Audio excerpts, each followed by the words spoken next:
My name's Stephen Kildahl. I'm the driver here for Offshore Racing in the ModV class. We're here in beautiful, hot Sarasota, Florida, our hometown race, and we're super excited. Yeah, so I'm the driver and my dad's the Throttle Man, and yeah, we're pretty much just a family affair. It's crazy, you know, my dad's been here since '85 and I've been coming to the races since I was a kid, so it's a huge tradition for our family. And you know, what better race than to race in front of your hometown crowd? We have family, friends here that have been supporting us since day one. All right, now let's go show you guys what's inside the boat. Here's our 29-foot Extreme single engine V-bottom. I'll kind of take you around to the back end here.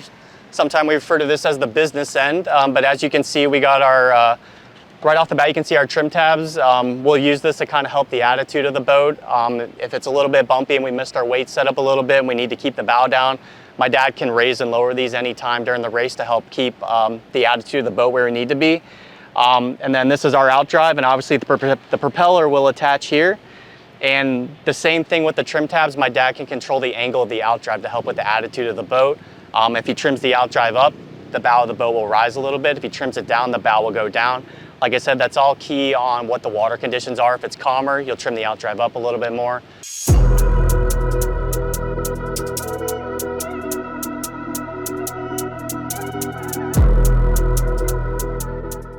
All right, so we're on my seat of the boat, basically the driver's seat. My functions are pretty simple. Obviously, I got the steering wheel right here. My job is to basically get the boat around the course as safely and as fast as possible. Up top here, we got our main switch panel. This is where we start the motor, and we also have a few other switches for blowers and bilge in the engine compartment. On the dash right here, we have two Garmin displays. Right here, I got my fancy lap counters right here, so I can know exactly what lap we're on and when the race is over. But other than that, that's pretty much the basics of the driver's seat, and now I'll take you a tour of the Throttle Man side. All right, now, so we're on my dad's side of the boat, the Throttle Man side, and there's a lot more that goes on this side of the boat as far as how the boat handles and everything like that.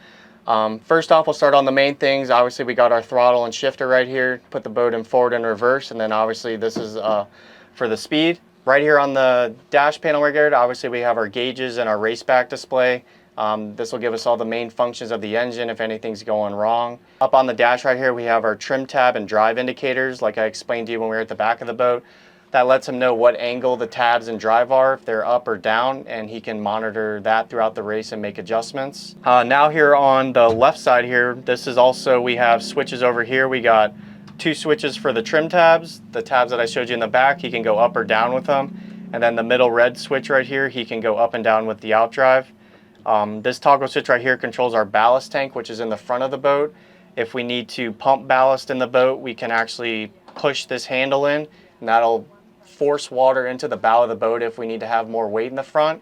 And then if we need to pump it out, my dad just hits this toggle switch and that'll pump all the water out of the boat. ModV is one of the classes. We are allowed to run a ballast tank, so if we feel like we don't have the weight where we need it and we need more weight in the bow, we can actually move weight during the race to adjust that. We just have to make sure the ballast tank is empty at the end of the race. Overall, that's pretty much the basics of the Throttle Man side and what we have to go through to operate this boat on the race course. All right, so now we're all where the magic happens. This is the engine compartment, and this is your basic ModV carbureted engine. All the engines got to be 509 cubic inch, 9:1 compression ratio. Pretty much everyone's doing the same thing and trying to make as much horsepower as you can. You know, it ranges on what you can do to make more horsepower. But overall, you know, top speeds, boats are running anywhere between 94 and 96 in ideal conditions. On the race course, you can be anywhere from 91 to 94. But like I said, it's super competitive. There's a lot of things you can do to the motor to kind of tweak it and just get that little extra edge that you might need on the race course. But overall, it's your basic motor. You can build it at home. You can have an engine builder build it for you. That's kind of what's nice about the ModV class and trying to make it cost effective. And why we went with this rules package to begin with and try to help it be an entry-level class, but also help people get more involved in the sport.